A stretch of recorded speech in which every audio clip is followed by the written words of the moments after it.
अधर्मियों से विधर्मियों से कभी भाईचारा नहीं रखना चाहिए। लेकिन हम सनातन धर्मी हैं कि जबरदस्ती भाईचारा निभाना चाहते हैं, विधर्मियों के साथ भाईचारा निभाना चाहते हैं, अधर्मियों के साथ भाईचारा निभाना चाहते हैं। इसीलिए हमारे कथावाचकों के पंडाल में कई ऐसे महानुभाव कथावाचक हैं, कहते हैं कि मैं मुंह से कृष्ण बोलता हूं तो अली मौला निकलता है, मैं यदि मुंह से राम राम बोलता हूं तो अल्लाह अल्लाह निकलता है।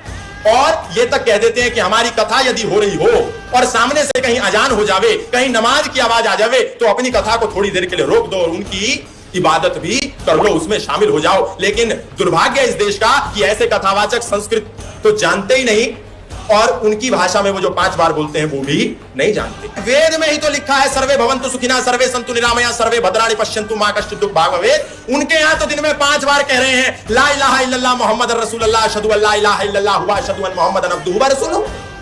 अल्लाह के सिवा कोई इबादत करने योग्य नहीं है और मोहम्मद के सिवा उसका कोई रसूल नहीं है।